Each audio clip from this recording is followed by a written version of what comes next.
Hey, good morning, everyone. How's it going? My name's Elaine Doucette-Zena. Welcome to another episode of Health Transformation Stories. And this is brought to you by EvokeStrong.com. EvokeStrong is it's what I found to, it's a platform that I use to share stories of amazing women who have gone through a transformation. They made lifestyle changes to improve their health and well-being. So today I'm talking with Tatiana Mone. She is a military spouse and also a professional career woman, and that's what we're going to talk about: how her demanding career and her role as a military spouse affected her personal wellness. So I'm going to go ahead and bring her in. Just wait a second here. Here we go. Good morning, Tatiana. Good morning. Thank you for having me today. Yeah, thanks for being here. So let me just quickly read through your bio so people know who you are. So Tatiana is a senior project manager, and she's a mother to a preschooler and owner of Tatiana Mone Fitness, which is a lifestyle coaching business that developed organically at the request of women following her online. Tatiana's focus is on women's health and specializes in helping women refocus on the most important aspects of their life.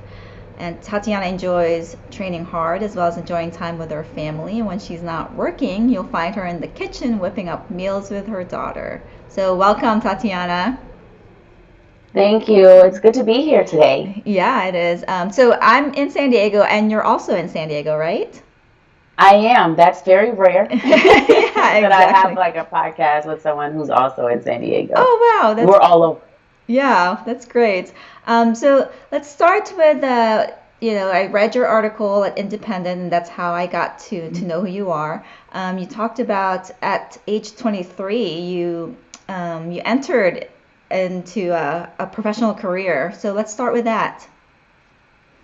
So I was one of those highly motivated people who went straight out of high school, college. And so at 23, I started my career. I came out of college. I maintained my weight. Um, and I took on all the hard stuff, the longer hours, the extra training, because my goal was to be successful by 30. I had this timeline in place Hmm. and I did it. I took on the extra projects. I was trusted. I traveled. I was authorized to do things that most people at my level weren't doing. Um, and my drive to be successful really was there. But no one ever taught us about balancing that drive to success as women in business, right? As Hmm. women in business, you walk in at 23 years old, you're younger than everyone. I still had a baby face. I was Hmm. surrounded by middle aged Caucasian men. Hmm. And here I am, this bright eyed brown girl from Chicago who looks 12. Hmm. And so I walked in with this need to prove myself, to work harder, push harder, and succeed. But no one talks about the impacts of that drive and the impacts of being placed into a new environment, right? And wanting to be Hmm. an overachiever. But no one talks about that balance of work and health. And that's where the 15 pounds came. Yeah. Yeah. The So 15 pounds, yeah, the lack of sleep. Yeah, so let's get into that. So, I mean, you said that you were driven to be this. I mean, you wanted to prove yourself because you felt. Sounds like you felt as if you weren't, like you were too young and you weren't going to be, I guess, respected in a way because you were young and you're just entering into this new career. So, how did that affect you physically and mentally? So when as you know, we see a lot of spouses who deal with this, as Mm-hmm. if you're in a male dominated field, you walk in and I have to prove myself. And I come from a very hardworking family. And so that it sets a bar internally that no external driver can ever meet. Because if you're self motivated, be it in career or in fitness, no one else is ever going to drive you or be as critical of you as you are of yourself. Mm-hmm. And so for me, I wasn't focused on being the right dress size, right? I was focused on, can I deliver this product 3 days before I promised I would deliver it. Mm-hmm. If the deadline's the 12th, you're going to have it the 8th because I'm Tatiana, right? And so that's what drove me. And that also worked overtime, sometimes unpaid overtime. I was literally at one point working 70 hours a week. Oh, wow. And leaving no time for anything but work and travel. Right. And it starts to weigh on you, and you don't realize it until you go to put on that suit. Mm-hmm. Or until you have that moment where you're just overwhelmed. No one can run at 100 miles an hour forever. And so at some point, is when I looked in the mirror, I was getting ready for a meeting, and my suit jacket didn't close. Mm. And I was confused. I was like, why isn't this working? But then you step on the scale and you realize you've gained 15 pounds. I hadn't gotten pregnant yet. Mm-hmm. I wasn't even trying to have a baby yet. But I had put on this weight, and then at that point, I realized, wait, I wasn't as comfortable in my skin. Mm-hmm. So the same confidence that you had walked into that meeting with when you started, it starts to dwindle a little bit. All right. I think we got cut off when, we talked about how, can you hear me?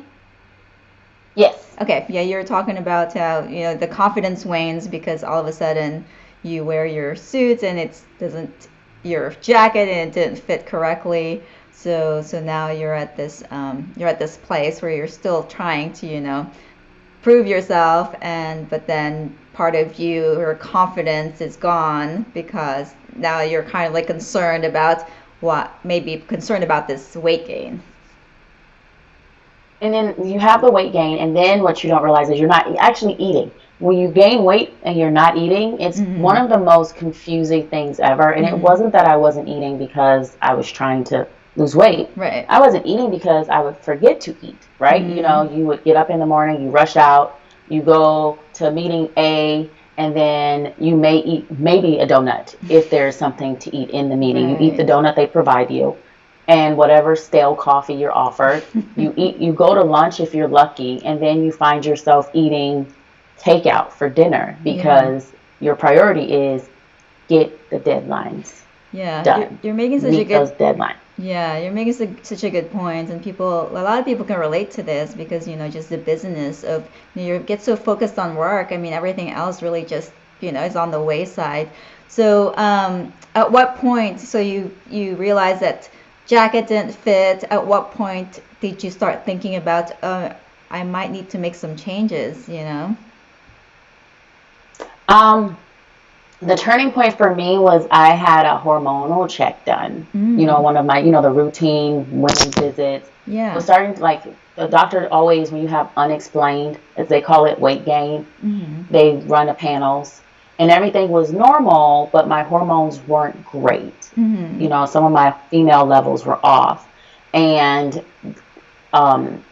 before you start getting medications and everything, the doctor said, okay, let's look at your stress. Is one area that we as women often don't pay attention to. And he said, let's look at maybe eating, Tatiana. How about that? How about you look at what you're putting in your body? And that for me is when I started getting back into, I was an athlete growing up. I was an athlete through college. Getting back into, okay, what makes me happy? Instead of stressing, maybe I'll go for a walk. Instead of stressing, let me run for a little bit. I discovered weight training. Great stress reliever for me, and eating to train was something I understood. That was something that made sense to me. Having been a dancer and an athlete, you eat to fuel your workouts. So by adding that one little thing, it also gave me some balance, in the work life. I was still working a good amount of hours and still traveling, but now at the hotel, instead of staring at HBO endlessly, I would go to the hotel fitness center downstairs, or I would maybe read an article or a book. So shifting the way I was doing things instead of focusing so much on the task and doing unpaid work. Not telling people not to work hard, right? But you have to have a balance. It's okay to put down that technical publication for a minute and maybe read Grapes of Wrath. I don't know, pick a book. Right. Yeah. So in the midst of your business, you're still able to find. So that was kind of like when you had that shift, you were able to find the time to balance the stress at work with some you know, with some relaxation, with some workouts that that helped you with maybe possibly losing the weight. I'm sure you probably had to change a lot of other things. My food. I focused a lot on nutrition because, as you know, we're usually really busy. Right. And so what I found was the easiest way to get the initial weight off and keep it off was focusing on nutrition. Because your nutrition, honestly, really is 80% of weight loss. 80% of weight loss is nutrition, what you put in your body, and 20% is working out. Nutrition, of course, is what you feed, not just your body and your soul. So getting rid of like negative energies and focusing on people that have your best, all that goes together when I say feeding yourself. Right. And so when I talk to other women, they say, well, Tatiana, I don't have time. And the first thing I say is, where's your calendar? Where's your checklist for the day? And they say, what do you mean a checklist? Well, as project managers and as business women, we all have a list at work. Right. You walk into the office, you have a plan of the day, like in the military, plan of the day in the military, right? And you have that mapped out. Somewhere there's 10 minutes to meditate. Somewhere there is 10 minutes to get up and maybe do some light stretches. Somewhere there's 10 minutes to nutritious, snack. And it's just finding those little pieces and those places for self throughout this chaos of the day. And that's what I had to do. And so now that's what I try to help other women do, is find those little pieces, because you can only give so much. And you add being a military spouse, those deployments where your spouse goes underway and you don't hear anything. It's changed a bit, right? Yeah. When I started being a military spouse years ago, there was email only. And if your sailor got your email, it would sometimes be weeks after you sent it. Yeah. Remember the days of sending the halfway boxes and the monthly. I would send a monthly envelope with different little cards and notes and things just so he would be okay. But no one ever asks what we get. Right. So they leave, and we've sent this whole care package, right, of like, don't miss home, but then at home. And you maybe, if he was good, you got maybe a card or two. But for the most part, you weren't getting a halfway box. you weren't getting all those things. And so you have those emotions on top of it, the loneliness, the longing, the missing of this person, that this is your person you're attached to, and the worry. So many people don't understand the concern and the worry that military spouses carry around when their loved one is gone.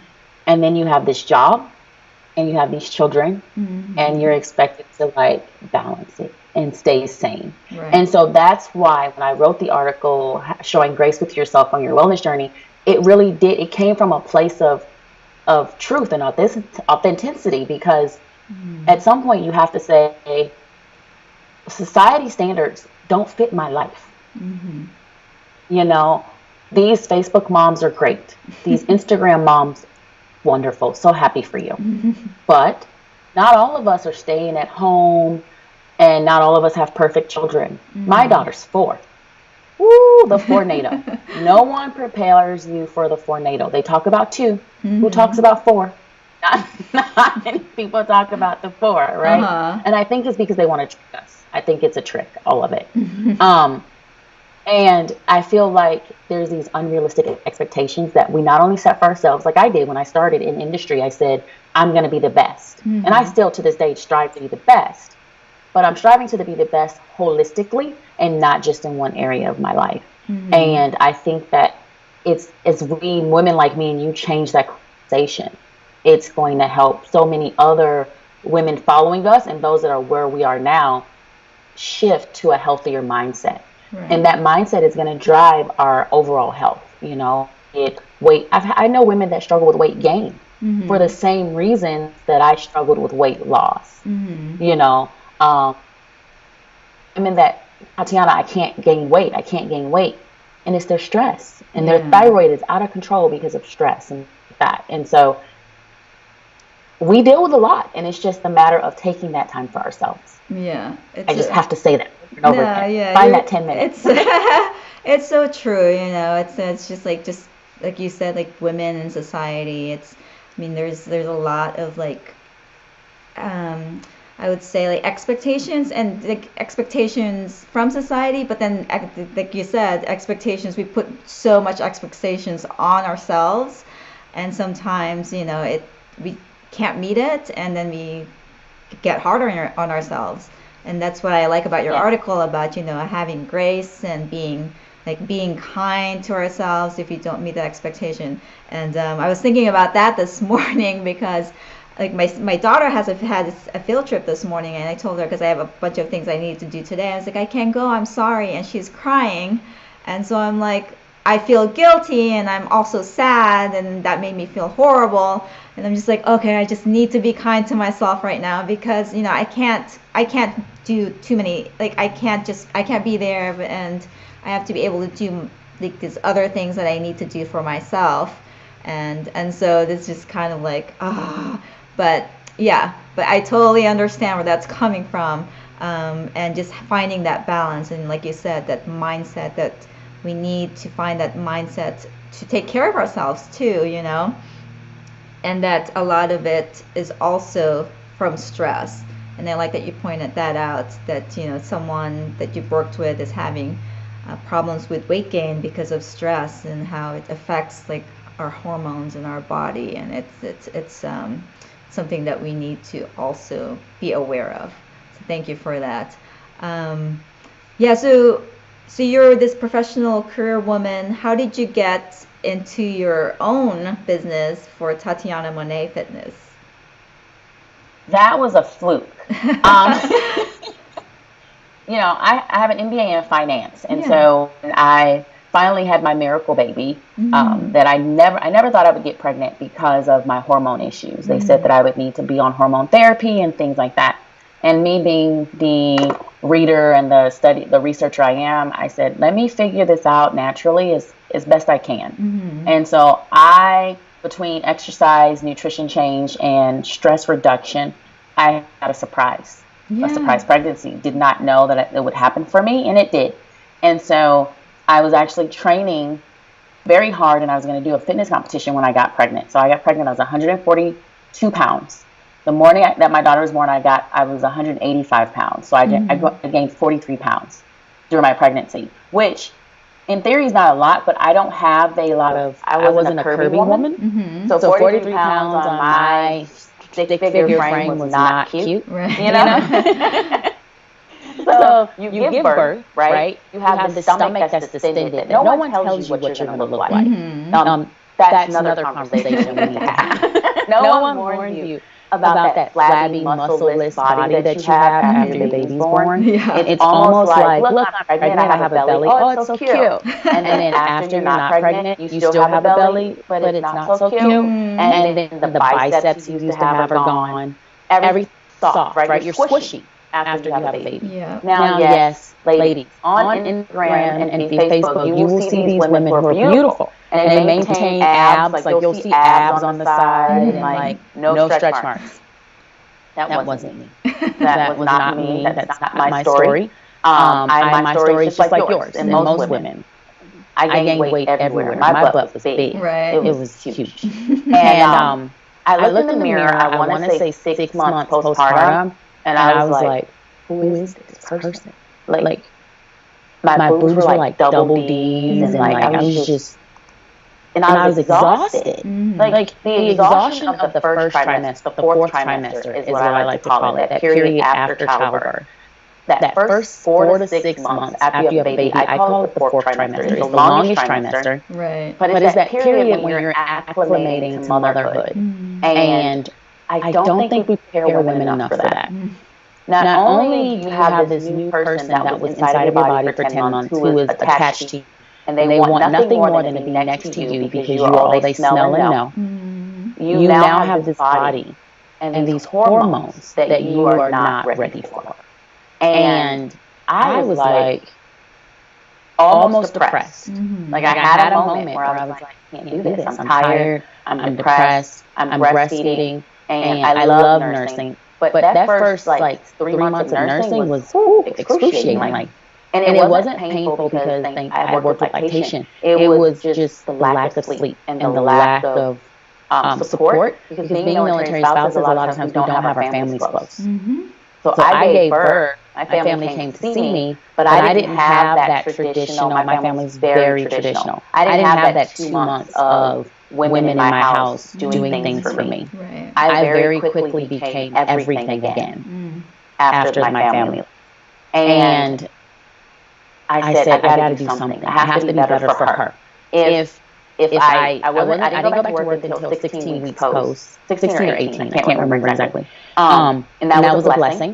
And I was blessed in that way. A lot of women don't get that 16 to 18 weeks postpartum. A lot of women go back 6 to 8 weeks. And we're just not ready. Your body's not ready. Your mind's not ready. Your spirit, leaving your... I cried. And I left my daughter with my best friend, her godmother. I can't imagine women have to leave their babies with someone they don't know. So it was like all of this together. And I said, okay, I got to fix this. I got to get better, right? And so I said, okay, I was planning to do a fitness competition when I got pregnant. I said, I'm going to do this fitness competition. I'm going on prep. So I started preparing myself while nursing to this competition. And I did. I successfully did my first fitness competition 7 months postpartum. Wow. Unheard of. It's crazy. While nursing. Was I the leanest person on stage? No. Was I the tightest? Nope. But you couldn't tell me anything.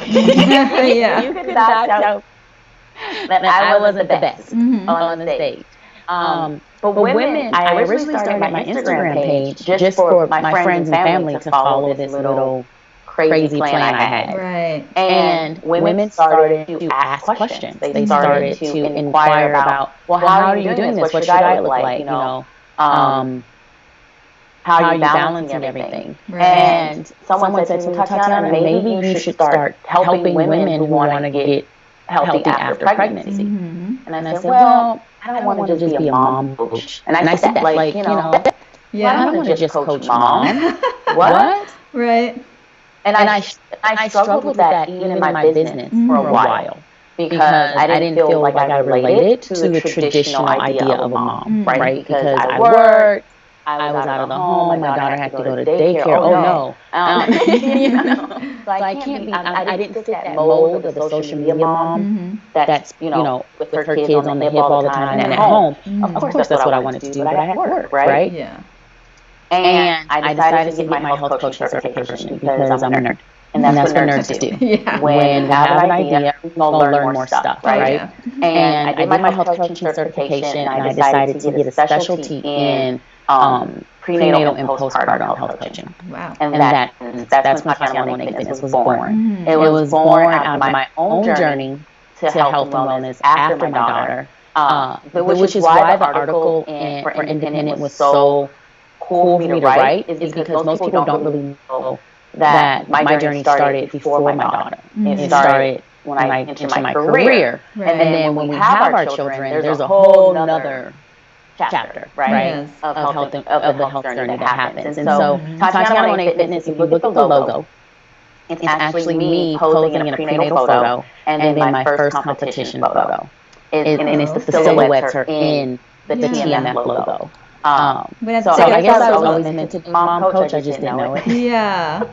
Yeah, that's so amazing. I mean, it's like I feel like, when you have kids, it just takes you on somewhat of a different trajectory. Because right after I had my kids, I felt the same way. Like you just gave me flashbacks of how it was as being a new mom, because when my first daughter was born, my husband was deployed, but I didn't work, so I was blessed. I got out of the military. I said I was active duty, but when I got pregnant, I told my husband I can't, we both can't be active duty. So I wasn't really happy with what I was doing, so I was like, I think it's time for me to just leave, and this was the perfect time. But it was like you said, we don't know what to expect after that our daughter is born. And then even harder when your husband deploys and you don't have any support at home, like you said. I'm like our parents, my parents and my in-laws, they lived on the East Coast and we're here on the West Coast, and maybe I had them 2 weeks worth of help, Right. and then you've had to figure it out all on your own. And it's just like a big learning experience. But as like you, I love to learn, so it's just like, let's do this, let's just see what happens, so yeah, I mean, thank you for for what you do and for how this has worked out for you, like what your experience, and you're doing two things. You're still working as a professional person, and then you have this side thing going on while you're helping other women because you've gone through the same experience, and you know exactly how it goes. And it's funny how you said you didn't want to be a mom coach, but you're helping work, and you're helping working women as well.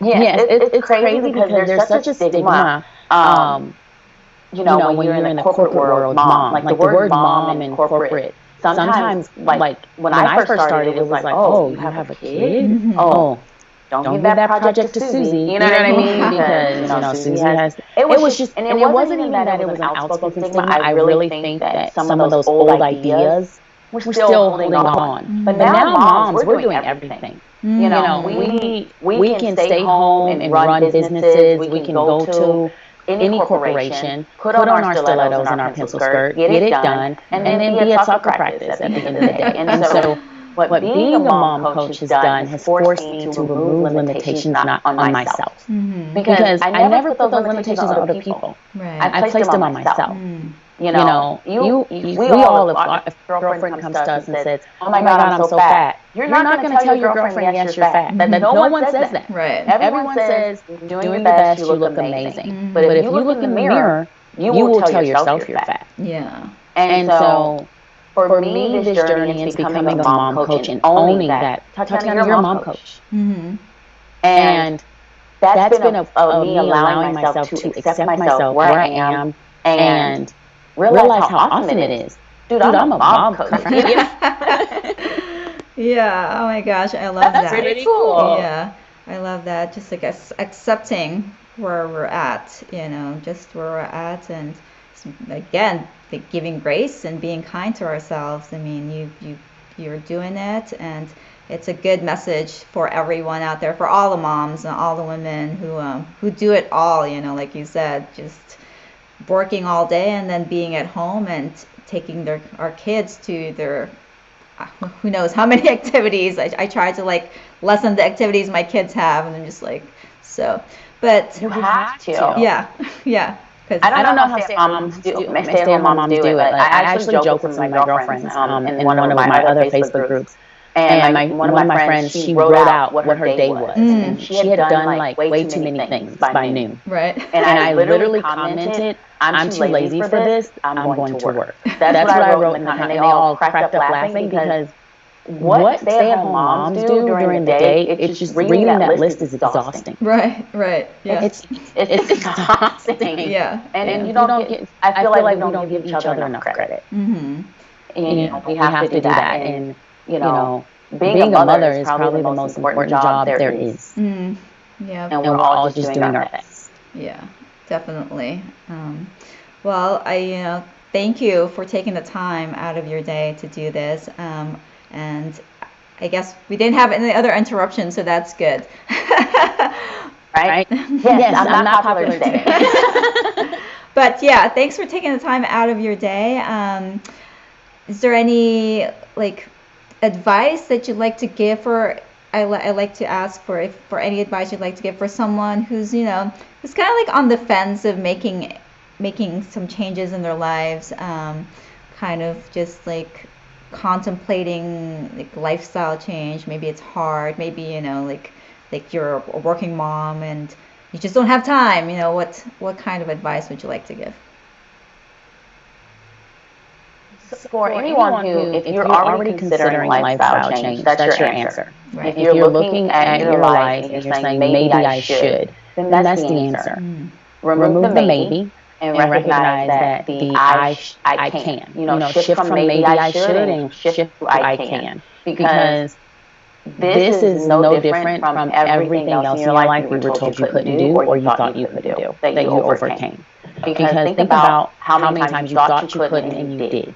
Mm-hmm. And focus on the successes. Because if I had stopped when I was told I couldn't do something, I wouldn't be where I am today. And I have to apply that to every aspect of my life. Yeah. My grandmother used to tell us, you can do all things through Christ who strengthens you. So whatever it is that drives you, whatever it is that that you hold on to that helps you go through your day and be successful in your career and be successful in managing your home, that same thing can drive you into a successful wellness journey. And you just have to believe in yourself and focus that time on yourself. Yeah. Oh, I love that, Tatiana. That's kind of like my mantra when I run marathons. I say, I can do all things through Him who strengthens me. So, thank you. I love it. So, thanks again. I really appreciate your time. And so, what's the best way for people to contact you?